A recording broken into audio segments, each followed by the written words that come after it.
I don't have to tell you who that was. Roy Clark on Hee Haw. I never dreamed Roy Clark was that good on a guitar. I saw him play Malaguania once, and he was dressed in a black tux, looked very handsome, and my mouth fell open as I listened to him play. I just wanted to show you that because I was sitting here thinking, gloom, despair, and agony on me, deep dark depression, excessive misery. And then I thought of Roy Clark on Hee Haw. Looking out my window, it's very foggy. Well, if you could see out my window, you would see that it's very foggy. But there's ice all over. It's like shattered ice on my big picture window. And beyond that are the 100-year-old trees from our neighborhood. I can see down over the top of them. And there's solid ice. Every branch is coated with ice. The only time I've ever seen that was 21 years ago when we had an ice storm, and it lasted 7 days. Oh, yes, it was bad. Electricity was off all around Lexington. Even the communities, Nicholasville, Versailles, Paris, Winchester, and of course Lexington. Jan lived out in the country, and their only means of keeping warm was a fireplace. She was lucky. And they had to get out and find wood for that fireplace. No electricity. Nobody had electricity. One thing I discovered good about where I live was we had no electricity either. But we had a rooftop with our chairs and tables that we use during the summertime, go up and grill your steaks and have dinner on the roof. Well, there was lots of snow and ice on the roof, and people were so concerned about losing their meat and their food in the refrigerator and especially in the freezer. Well, my neighbor across the hall knocked on the door, and he handed me a big ice cream bucket, you know, those big gallon-sized ice cream buckets full of ice. He said, "Here, put this in your freezer. Just stick it in your freezer, close the door, and leave it. And I think it will help keep your meat and other frozen foods in good shape." And it did. But the other thing that I think younger people don't know these things because they didn't live in the days when there was no icebox, no freezer. But people could fill their big styrofoam coolers with their food and take it up on the roof, and it kept just fine during the lack of electricity. So I didn't have any problems at all.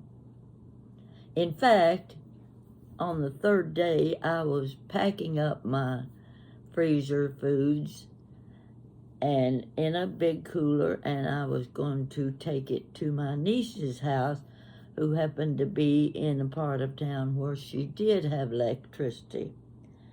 And while I was packing it up, my electricity came on. So I didn't have to worry about that. So I'm looking out the window now. I barely can see because it's so foggy. And I went down to check my mail thinking postman probably didn't even pass today. The road conditions and all are bad. There wasn't a sign of life in the lobby.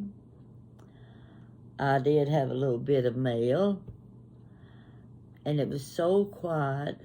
I thought I really need to keep my camera and go outside and get pictures. So I walked out into the outer lobby. Ooh, it was cold. Then I opened the main outside door, and I'm telling you, whoa, that wind hit me in the face, and I said, not gonna be any picture taken today. I couldn't stay out there long enough to get my camera going. So I came back upstairs, and I thought, well, I've got nothing better to do, sit here in this gloom, despair, and agony on me. I'll just go on YouTube and do a little talking. I'm pretty good at talking. Yeah, my family thinks I am too. Yeah, she never stopped talking. You know how that is. So anyway, I'm here. I grabbed my turquoise shirt and ran the comb through my hair. Gee, let me tell you, that's the nice thing about this haircut. Wow, this is all I have to do. Now I'm ready. Yeah, it's great. It's a great haircut. I like it. And as others say, it does make me look a few years younger. I won't stretch that too much. So, let's see. I was remembering, I was probably 6 or 8 years old, and when it would snow in the wintertime, it snowed a lot. It was deep, and we had a great big yard that sloped. We could get up here at the top of next to the sidewalk, and we would lie down in the snow. Somebody would give us a push, and down that hill we rolled, almost to the branch. Fortunately, we didn't go into the branch because it had water in it and probably was frozen at the same time. I can remember, I just got so cold when I couldn't stay out very long. But my sister Wanda was 2 years older than me, and we each had a pair of mittens, one pair. And we wrapped up in anything Mama could find to keep us warm. Big heavy socks. We'd put on Daddy's socks over our socks to keep our feet warm. And we had our mittens and scarves around our neck, those toboggans. Stiff enough, it was kind of like the Christmas story where the little brother was so wrapped up in his pink snowsuit that he barely could walk. I sometimes think about that when I remember how we dressed during the snowstorms.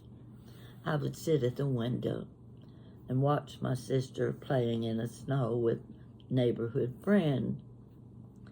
My little brother, he was about 4 years old. I don't know. He may have been younger than that. He had never seen snow before. And I've told this in one of my stories too, that he ran to the kitchen window and you could look out on our backyard and you could see all the way to the next street, which was downhill. Oh, that's where we did our sleigh riding, a lot of sleigh riding. And we would double deck or triple deck, and it was not easy to stay on a sled when you were the one on top. You just might roll off any time and go down, rolling down a bank. Yes, those are my memories of snow days as a child. I don't see any of that nowadays. I don't see the kids out in the yards throwing snowballs and building snowmen. Every now and then you might run across a snowman, but not very often. And I think how much the kids are missing today because they don't have that natural atmosphere, things to do, how to play, and where the fun was taking place. Now my little brother ran into the kitchen. He climbed up in a chair. He looked out. Snow for the first time for him. Whoa, that was pretty exciting. He yelled at me and he said, "Pat,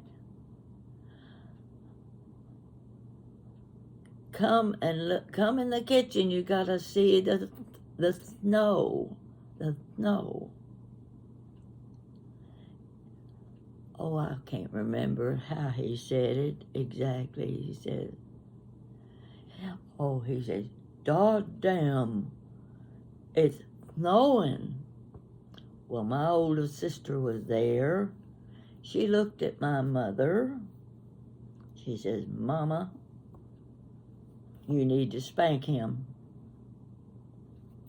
Mama turned to my sister and said, "No, I'm not going to spank him. Where do you think he learned those words?" Well, my sister just kind of scratched her head and turned around and walked out of the room. Yes, she was guilty. But he was just repeating the things he had heard. I suppose snow days were about the most fun we had in our neighborhood because every kid was out wrapped up in anything Mama could find to put on them sweaters and shirts, even some of Daddy's old jackets, because you could get your arms and your own coat right down inside Daddy's jacket and roll up those sleeves, and that was extra warm when it was so cold outside. So that's what I see when I look out the window, but I don't see any children. There's none out there. Too cold, they could get frostbite. We never even thought about it being too cold to play in the snow. Never. I don't remember any of us getting sick. We didn't get bad colds from playing in the snow. We were used to it. That was our life. That was our playtime. And I sometimes regret that the children of today don't have the same memories that I have and people like me have. We look forward to snow days. Oh, it was wonderful. So much for that.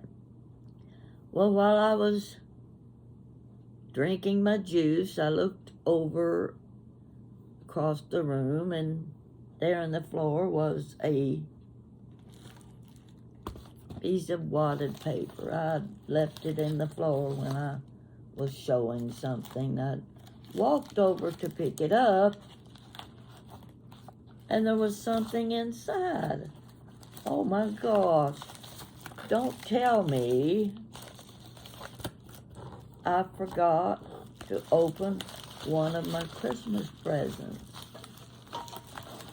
So, I'm repeating what I did. I picked it up. I said, "What is this?" It was kind of open, so I reached down in and I pulled out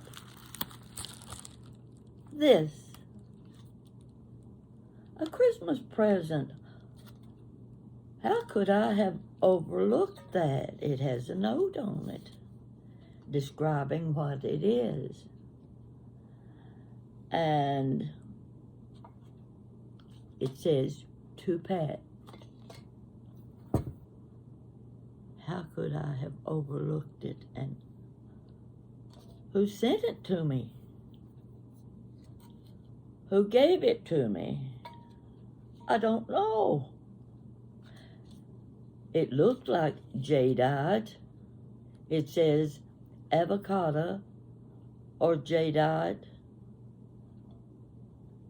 green. I can't read the last word. If you know who sent me this, I don't know what you call it. It may be just one of those little sugar bowls or a salt where you see the little notch where you put your spoon. And I just happen to have several little spoons like this, and this, and this, and this. Now, let's just take this one with the long handle, and we put it right in there. And this was probably something you would set on top of your stove so that when you needed a pinch of sugar or a pinch of salt, you just open this up, and that was all you needed for your pot of stew. That's what I'm thinking it was for. It is not jadeite, but it is the color of jadeite. Let's try a bigger spoon, one with a longer handle. Oh, you can see what I'm doing, can't you? There we go. See the little handle? Okay. You see the little tag? It says to Pat. I kind of think I remember who gave it to me, but I'm not going to say in case I'm wrong. So, see what color it is? Has the same color as all my jadeite containers on the shelves in my kitchen. So, thank you. I love it, and I plan to use it. Now, I've already got a large green container that holds my loose salt, and it has its own little scoop that goes with it. You've seen it sitting on my kitchen sink. This one, I'll probably put sugar in it so that when I need that pinch of sugar, like my mother used to put it in her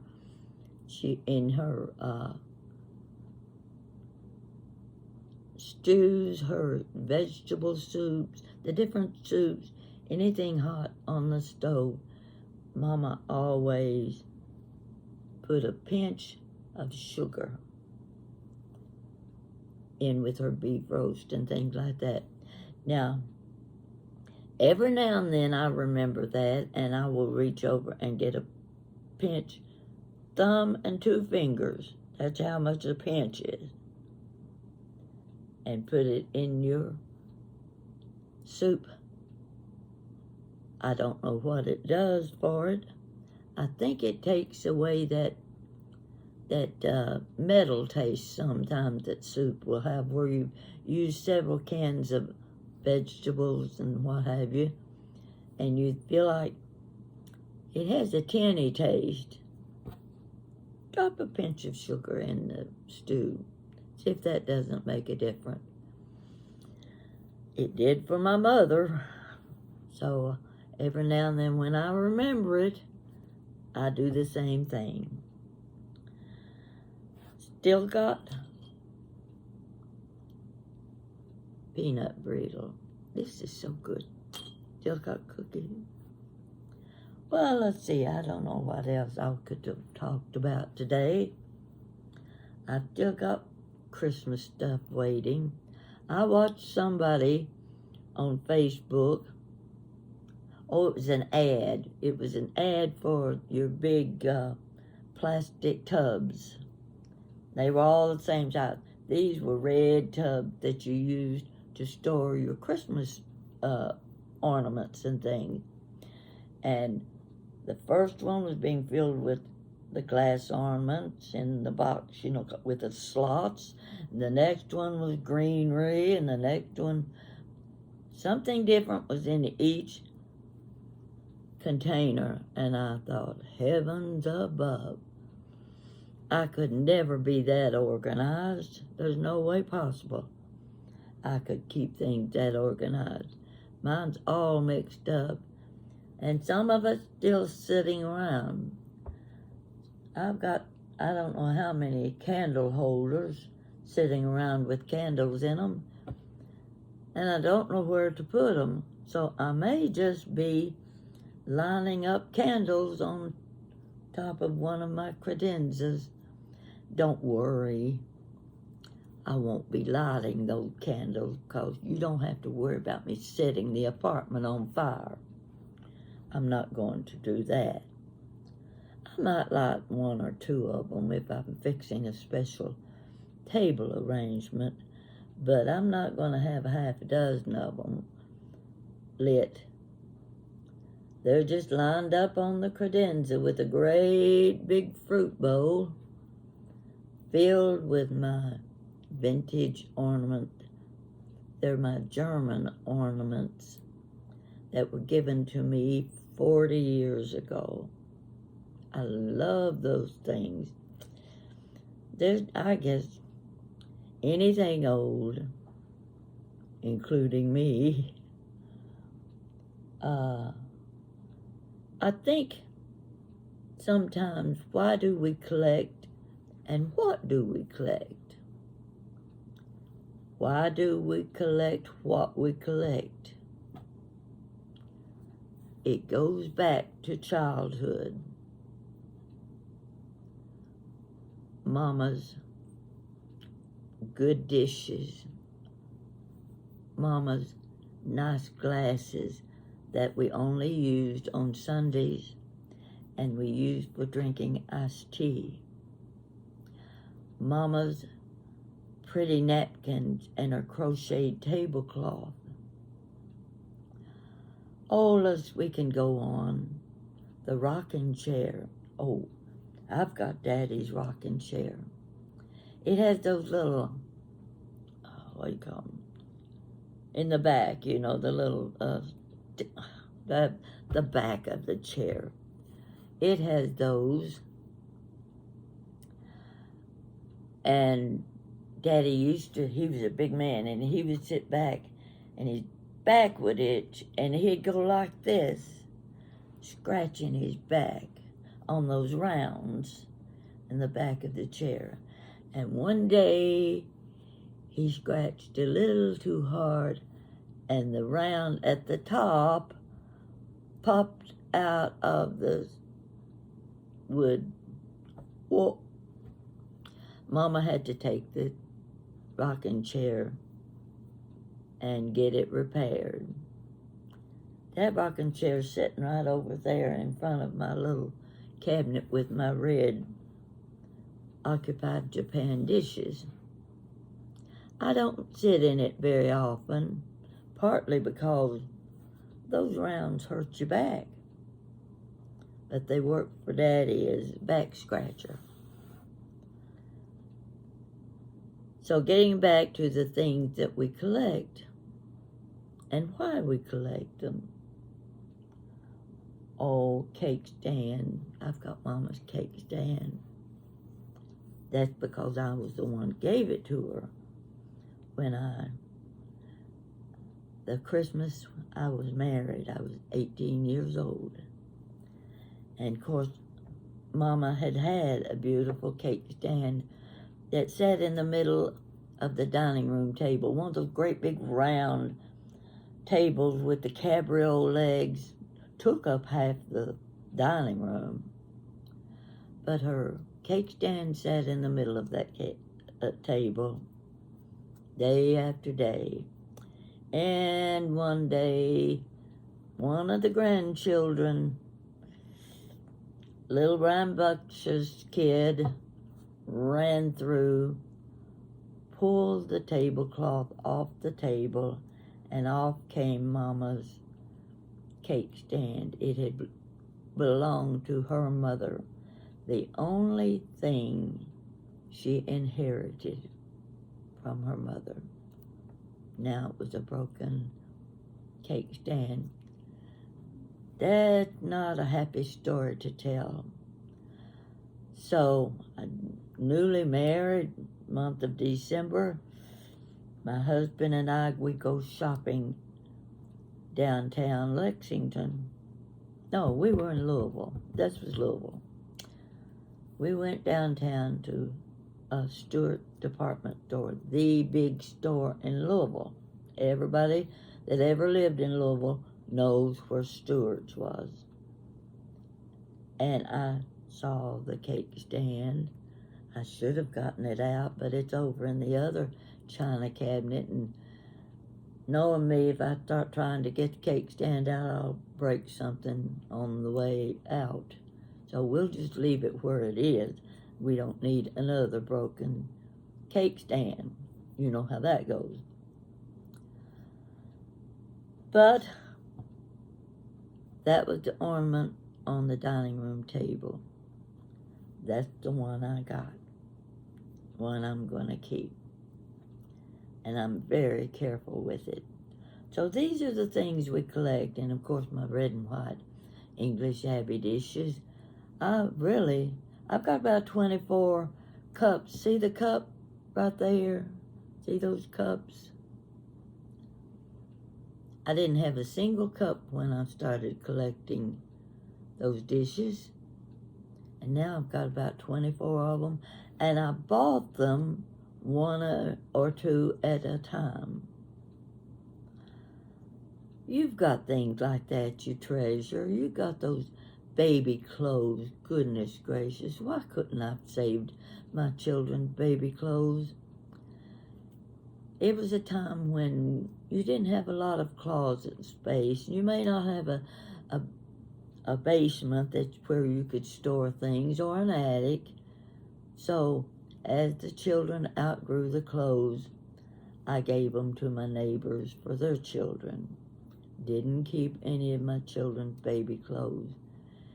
And wouldn't you know, I made most of Jan's dresses. She was the most noticeable little girl in the nursery and the primary care department, because the ladies knew I made her clothes, and they would always tell me how pretty Jan's dresses were that she wore. I gave away every piece of clothing that I had made for her. Yeah. We think of those things when it's too late. But that's okay. Yeah. The Fostoria. The reason I started the Fostoria was because my older sister Ada had a collection. She didn't have a big collection, but she had mostly serving pieces, not too many plates. And I always admired her Fostoria. And glasses. You know, there are 3 or 4 different size glasses. In fact, this is some of them right up here in this shelf. And you can see way down here the tops of some more glasses. This cabinet full of Fostoria. The cabinet just like this on the other wall is also full of Fostoria. I've overdone it. I'm going to have to part with some of my Fostoria. So I'm going to cut it down by deciding how many place settings I need in my collection. My family's not so big that I need 12. I thought I might just go with 8 place setting. Well, you get 8 of 3 different size glasses. That's 24 glasses, you know. You've got dessert dishes with the low stem and the high stem and the higher stem. 24 more dessert dishes. You've got 8 dinner plates, 8 salad plates, 8 bowls, cake stands, punch bowls with 30-some punch cups. I can go on and on and on. Now this one right here, I'm going to show you this. A lot of people think this is Fostoria. This shows you a sample of Whitehall. This is Whitehall. So when you run across this, and there's Fostoria didn't make one like this. When you see it, don't be fooled by the price. It is not Fostoria, it's Whitehall. But I like it, and I did a small strawberry trifle in it one day. I've got a picture of it somewhere in my collection, and it makes a beautiful display on your dining table. If you put colorful chocolate, caramel, strawberry colors or raspberries, whatever you're using, this makes a beautiful dish for, I'm going to say, table for 4. That's just one. Oh, here, I didn't even notice this. This is Fostoria. Now these are fake ice cubes. See, they got little liquid inside them. I used them for table display. I just left them in there. Okay, this is your ice bucket. I thought it was missing the handles. See those things on the side? I thought it had a handle that was missing, but no. This is the way the ice bucket came. There is another ice bucket that does have a handle. So this is the one I have. Fostoria, not Whitehall. So you've got those two things side by side. You can hardly tell the difference, except for one thing. Fostoria has a shine to it that Whitehall does not have.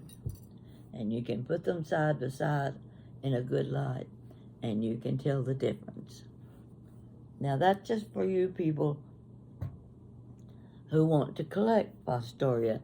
And now is a good time to do it, because the older families are gone and the children are getting rid of their Fostoria collections, and they're putting them in the thrift shops and Goodwill stores. And I can't tell you how many pieces I have picked up. I picked up a big, huge serving dish that you could put cookie cake in it. You could just pile it with all kinds of things. It was so big. I saw some cake plates in the bottom of a shelf. They were stacked. Well, let's take a look at them. I might just happen to want another cake stand, you know. So I lifted up one cake plate. I lifted up another.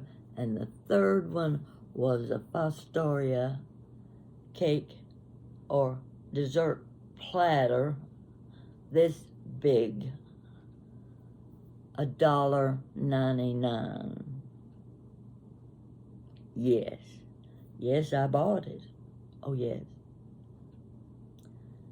I've got the huge punch bowl. It's so big that next time I have a party and I use that punch bowl, you are all invited because it holds that much punch. And I'll need somebody around to help drink that punch. We may have a smaller bowl with spike punch for those who like a little nip. Yeah, as Barney Fife would say, nip it in the bud. Well, I don't think that expression exactly describes spike punch, but I just threw it in for good measure. You know how that is.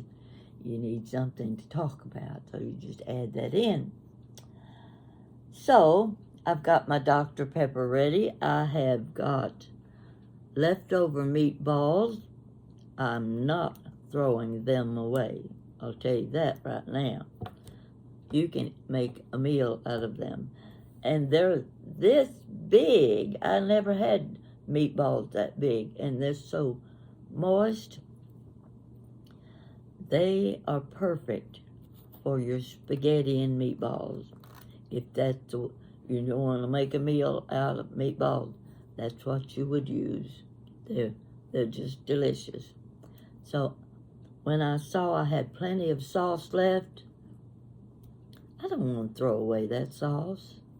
I went back to Kroger's and I bought more meatballs. I can freeze the sauce, and I've got my meatballs that I can just sit around and eat while I play on YouTube, while I watch myself on my television set. I didn't know I could read the comments by the viewers when Billie Jean and I go on live. The print is so tiny, I can't read it, and the person's name is in dark blue on black. Try reading that, and it's tiny too. I couldn't read the names at all. Well, naturally, Billie Jean came to the rescue like he always does. And he said, Pat, turn on your television and watch us live, and you can read the comments on the television set. Well, how easy was that to do? And I didn't know to do it. So the next time we go live, I'm going to have my television on so I can read your comments. And the sad thing about that is you ask questions, you make comments, you say hello, this, that, and the other, and Billy and I are trying to talk to you and answer some of the things you say, and the list grows long. Excuse me. The list of comments get longer, and we can't get to all of them. We don't have enough time to pick up one name at a time. And I hope you understand that and don't feel like we are ignoring you. We're not. We're not at all. It's just there isn't time to answer each person.